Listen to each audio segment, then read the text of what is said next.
Finally officially বাংলাদেশে চলে এসেছে আইটেলের S23 প্লাস এবং এই ফোনটা নিয়ে রিসেন্টলি কিন্তু অনেক হাইপ লক্ষ্য করা যাচ্ছে আপনাদের মধ্যে এবং আমরা এটার আনবক্সিং ভিডিও কয়েকদিন আগে পাবলিশ করেছিলাম। আজকে সময় এসেছে এইটা নিয়ে চুলচেরা বিশ্লেষণ করার, কারণ এত কম দামে এত কিছু তারা কেমনে দিচ্ছে ভাই, পেছনের সায়েন্সটা কি আসলে? ডেফিনেটলি কোথাও না কোথাও তো কমতি আছে। আজকে আমাদের সেটাই খুঁজে দেখার পালা। প্রিয় দর্শক, আমাদের কিছু জিনিস ভালো লাগছে, কিছু জিনিস ভালো লাগে নাই, একদম ডিরেক্টলি আজকে আমি বলে দিব। আশা করছি ভিডিওটা শুরু থেকে শেষ পর্যন্ত যদি আপনি দেখেন তাহলে আপনার কাছে পানির মতো পরিষ্কার হয়ে যাবে ব্যাপারটা, যে কাহিনীটা কি। দেখছেন আপনাদের ভালোবাসা channel tech to the point. আমাদের আরো একটা নাম আছে টিটিপি বা টাইনা টু নেভার। শুরুতেই আমরা এটা ডিজাইনের দিকে একটু নজর দেবো এবং একটা দিক দিয়ে কিন্তু এই ফোনটা ইউনিক, আর সেটা হলো কার্ভ ডিসপ্লে। 20,000 টাকা বাজেটে বাজারের অন্য কোনো ফোনে কার্ভ ডিসপ্লে আছে কিনা ভাই আমার জানা নাই। শুধু যে কার্ভ ডিসপ্লে তা না, এর বেজেলটা খেয়াল করে দেখেন ভাই, অনেক দামি দামি ফোনের মতোই লাগে। বিশেষ করে নিচের দিকের বেজেল তো অন্য ফোনে একটু বেশিই থাকে, বাট এটা ওপরে এবং নিচে একদম সমান সমান মনে হচ্ছে আমার কাছে। পাশাপাশি এর যে পাঞ্চ হোল কাট আউট, এটা কিন্তু অনেক মিনিমালিস্টিক। সাথে রয়েছে ইন ডিসপ্লে ফিঙ্গারপ্রিন্ট সেন্সর। তাছাড়া ডিজাইনটা কিন্তু আইটেলের অন্যান্য ফোনের চাইতে সম্পূর্ণ আলাদা। বিল্ড কোয়ালিটি যথেষ্ট ভালো, ওয়েট ডিস্ট্রিবিউশন ঠিকঠাক লেগেছে, ওজনও মাত্র 178 গ্রাম, দেখতে বেশ প্রিমিয়াম লাগে।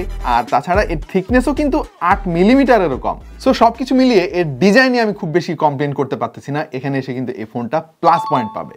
আচ্ছা, এবার চলেন আমরা এটা ডিসপ্লে নিয়ে কথা বলে ফেলি। এবং 20,000 টাকা বাজেটে এর আগেও আমরা অ্যামোলেড ডিসপ্লের ফোন দেখেছি, কিন্তু এইবার বিশেষত্ব হচ্ছে কার্ভ ডিসপ্লের সঙ্গে অ্যামোলেড স্ক্রিন। তাছাড়া এটা ডিসপ্লের কোয়ালিটি যথেষ্ট ভালো, কালার খুবই ভাইব্রেন্ট, খুবই শার্প, পিপিআই 400-র কাছাকাছি, ভিউইং অ্যাঙ্গেল যথেষ্ট ভালো, টাচ রেসপন্সিভনেস ঠিকঠাক মনে হয়েছে। ডিসপ্লে সেটিংসে গিয়ে আপনি আলট্রা টাচটা একটু কাস্টমাইজ করে নিলে আরো বেটার ফলাফল পাবেন। ব্রাইটনেস এভারেজ, তবে আরেকটু ব্রাইট হতে পারতো, কিন্তু বাজেটের কথা যদি আমি চিন্তা করি তাহলে কমপ্লেনের সুযোগ নেই। সুতরাং ফাইনালি এর ডিসপ্লেতেও আমি প্লাস পয়েন্ট দিতে চাই। এত প্লাস প্লাস দেখে ভাই খুশি হয়ে যায় না? ভিডিওটা দেখতে থাকেন। এবার হার্ডওয়্যার নিয়ে কথা বলবো ভাই। এন্ট্রি লেভেলের ফোনগুলোতে এবং পাশাপাশি এন্ট্রি মিড রেঞ্জের ফোনগুলোতেও দেখতে পাচ্ছি ইদানিং ইউনি এসওসি চিপসেট গণহারে ব্যবহার করা হচ্ছে এবং এই ফোনটাও তার ব্যতিক্রম নয়। তবে ইউনি এসওসি কিন্তু অতটা খারাপও না। এবং আরেকটা জিনিস নোটিসেবল, সেটা হচ্ছে ইউনি এসওসির সবচাইতে ভালো প্রসেসরটা তারা এখানে ব্যবহার করেছে, যেটা হচ্ছে T616। এটা 12 ন্যানোমিটার বেসড একটা 4G প্রসেসর। পাশাপাশি রয়েছে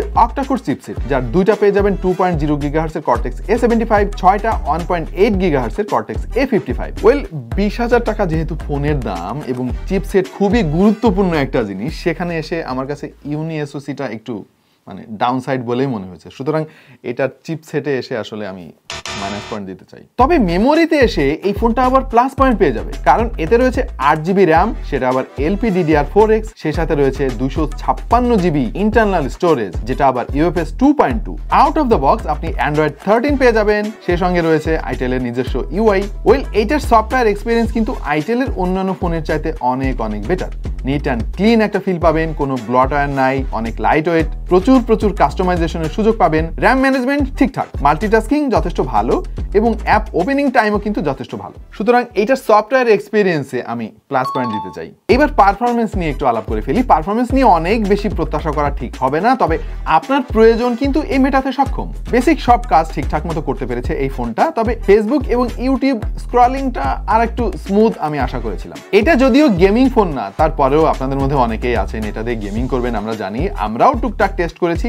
তবে পাবজিটা খুব একটা ভালো পারফর্ম করতে পারে নাই, মাঝে মাঝে ল্যাগ পেয়েছি আমরা। কল অফ ডিউটি বেশ ভালো পারফর্ম করেছে এবং ফ্রি ফায়ার তো অবশ্যই ভালো পারফর্ম করবে, সেটা সবার জানার কথা। সো গেমিং নিয়ে আমি যেটা বুঝলাম, আপনাকে বেশ কিছু জায়গায় একটু কম্প্রোমাইজ করতে হবে। আপনি যদি দামের কথা চিন্তা করেন তাহলে এই দামে অবশ্যই ভালো গেমিং ফোন মার্কেটে রয়েছে। সুতরাং হেভি গেমাররা হয়তো অতটা খুশি হবে না, বাট আপনি যদি শখের গেমার হয়ে থাকেন এবং নন 3D গেমগুলো খেলে বেশি অভ্যস্ত থাকেন তাহলে এটা ঠিকঠাক আছে আপনার জন্য। আমরা এই ফোনটার AnTuTu টেস্ট করেছিলাম এবং স্কোর এসেছে 2,83,894। গিগবেঞ্চে সিঙ্গেল করে 445 এবং মাল্টি করে 1,481। আমরা এর আগে আইটেলের যতগুলো ফোনে রিভিউ করেছি, নিঃসন্দেহে এই ফোনটা তার লিস্টে 1 নম্বরে চলে এসেছে, চারটা দেখেই বুঝতে পারছেন। পাশাপাশি ইউনি এসওসি প্রসেসর দিয়ে যতগুলো ফোন আমরা এর আগে রিভিউ করেছি, তার মধ্যে এটা কিন্তু উপরের দিকেই রয়েছে।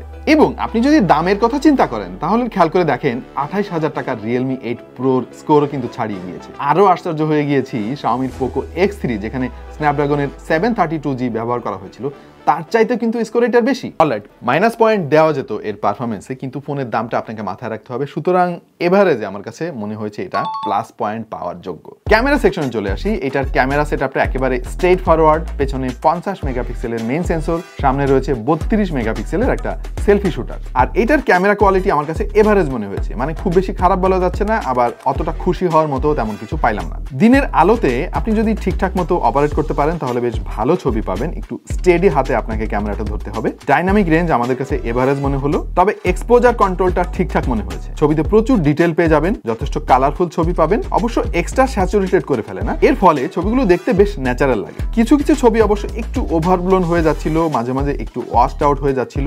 দাম হিসেবে এটা আসলে অ্যাকসেপ্টেবল বলে মনে হয়েছে আমার কাছে। তবে রাতে তোলা ছবিগুলো অবশ্য অতটা ভালো আমরা পাই নাই। নাইট মুড অন করেও তেমন কোনো ভালো ফল পাওয়া যায় না। ছবিগুলো অনেক বেশি স্মুথ হয়ে যায়, ডিটেল গায়েব হয়ে যায়। সেলফি ফটোগ্রাফি আমাদের কাছে এভারেজ মনে হয়েছে। যদি ক্যামেরা নিয়ে অনেক বেশি প্রত্যাশা আপনার থাকে হয়তো একটু হতাশ হতে পারেন। ভিডিওগ্রাফি করা যাবে সর্বোচ্চ 1080p রেজুলেশনে 30 fps এ। আলট্রা স্টেডি নামক একটা অপশন আছে, এটা অন করে দিলে একটু স্টেডি ফুটেজ পাবেন আপনি। ওভারঅল এর ভিডিও পারফরমেন্স আমার কাছে এভারেজ মনে হয়েছে। আচ্ছা, একটা ফোনের দাম যদি 20,000 টাকা হয়ে যায়, ডেফিনেটলি আমাদের ভাই ক্যামেরা নিয়ে একটু প্রত্যাশা ভালো থাকেই। সো এই ফোনটা প্রত্যাশাটা ঠিক সেইভাবে পূরণ করতে পারে নাই। সো ক্যামেরাতে এসে আমি মাইনাস পয়েন্ট দিচ্ছি। টোটাল সেটআপটাকে পাওয়ার অফ করবে হচ্ছে 5000 mAh এর ব্যাটারি, সাথে 18 ওয়াট ফাস্ট চার্জার। হ্যাঁ, 20,000 টাকা ফোনে কিন্তু আমরা মার্কেটে 33 ওয়াটও দেখছি। সো এখানে আমি প্লাস পয়েন্টও দিতে পারতেছি না, মাইনাস পয়েন্টও দিতে পারতেছি না।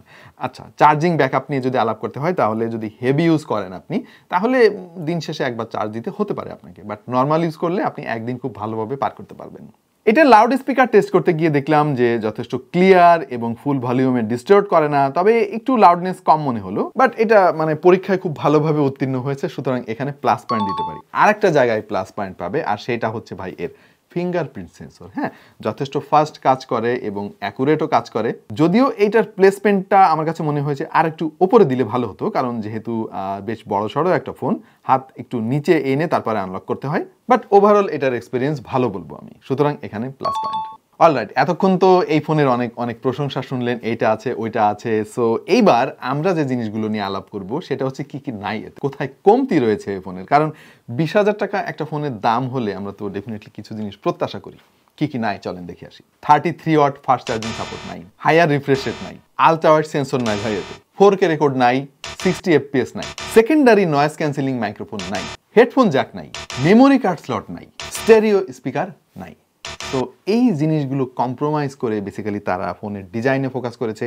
খুবই চমৎকার একটা ডিসপ্লে দিয়েছে, অনেক বেশি মেমোরি দিয়েছে, অনেক র্যাম দিয়েছে। এখন আপনি কোন প্যাটার্নের ইউজার, এইগুলো আপনার আসলেও লাগবে কি লাগবে না, এটা তো ভাই আমার চাইতে আপনারা ভালো জানেন। সুতরাং ডিসাইড করতে আশা করছি এখন আপনার সুবিধা হবে যে কি কি নাই এতে। অলরাইট, তো ফাইনালি এই ফোনটা নিয়ে আমরা কি বুঝলাম ভাই, আমি একেবারে সংক্ষেপে আপনাদেরকে একটা আইডিয়া দেওয়ার চেষ্টা করতেছি যে এত এত কিছু আছে, তাহলে কমতিটা কোথায়। আশা করছি এতক্ষণ আপনারা বুঝতে পেরেছেন। আমি অবশেষে যেটা বুঝলাম সেটা হচ্ছে যে ভাই, যারা ফোন কেনে, প্রতিদিন তো লক্ষ লক্ষ ফোন বিক্রি হয়, এখন যারা ফোন কেনে তাদের সবার তো আসলে অনেক বেশি ভালো ক্যামেরা দরকার হয় না, বা সবাই তো গেমিংও করে না। হ্যাঁ, সো এইগুলো বাদে এই ফোনটাতে কিন্তু পজিটিভ অনেক অনেক দিক আছে, এবং যে দাম, সেই দাম অনুযায়ী এই ফোনের যে যে ফিচার দিয়েছে সেটা কিন্তু যথেষ্ট ভালো মনে হয়েছে আমার কাছে। ভাই এখন কথা হচ্ছে গিয়ে যে একটা ফোনের মধ্যে তো সবকিছু দেওয়া সম্ভব না, আপনার প্রয়োজন অনুযায়ী কিন্তু আপনাকে বাছাই করতে হয় যে কোন ফোনটা আপনি নেবেন। আপনার যদি মানে একদম ক্যামেরা সেন্ট্রিক ফোন দরকার হয়, তাহলে ভাই এটা আপনার জন্য না। বা আপনি যদি শুধুমাত্র গেমিং এর উদ্দেশ্যে ফোন নেন, এই ফোনটা আপনার জন্য না। এই ফোনটা হচ্ছে আম জনতার ফোন। হ্যাঁ, যাদের এইগুলো নিয়ে কোনো মাথা ব্যথা নাই ভাই, তাদের খুব চমৎকার দেখতে একটা ফোন লাগবে, খুব ভালো একটা ডিসপ্লে লাগবে, দৈনন্দিন কাজের জন্য সব ঠিকঠাক মতো করতে পারলেই হয়েছে, তাদের জন্য এর চাইতে ভালো অপশন এই মুহূর্তে কিন্তু খুঁজে পাওয়া একটু কষ্ট হবে। সো প্রিয় দর্শক, আশা করবো আমাদের আজকের এই ভিডিও থেকে আপনি ক্লিয়ার একটা আইডিয়া পেয়ে গিয়েছেন যে এই ফোনটা আসলে কাদের জন্য। আশা করছি ভালো লেগেছে। এবং বাই দ্য ওয়ে, আপনার কাছে কি মনে হয় এই ফোনটার কোন দিক দিয়ে কমতি আছে, একটু কমেন্টে জানিয়ে দিন। হয়তো আমি কোনো একটা পয়েন্ট মিস করে গেছি ভাই, আপনার কমেন্টটা পড়লে হয়তো কারোর উপকারে আসতে পারে। এই তো ভাই, আমাদের আজকের ভিডিও প্রায় শেষ। যদি ভালো লাগে তাহলে লাইক দিন, সাবস্ক্রাইব করেন, যারা এখনো ফ্যামিলি মেম্বার হন নাই বন্ধুদের সঙ্গে শেয়ার করে দিতে পারেন, আমাদের সোশ্যাল মিডিয়াতে জয়েন করে ফেলতে পারেন, ইনস্টাগ্রাম, ফেসবুক, টিকটক, ভাই ভাব নাই কিছু, সবকিছু লিঙ্ক আমি ডিসক্রিপশনে দিয়ে দিচ্ছি, ফলো করেন, ওখানে সবসময় জমজমাট আড্ডাবাজি চলতে থাকে। দেখা হয়ে যেতে পারে অন্য কোনো ভিডিওতে ভিন্ন কোনো বিষয় নেই। সেই পর্যন্ত সবাই ভালো থাকুন, সুস্থ থাকুন এবং দেখতে থাকুন টেক টু দ্য পয়েন্ট।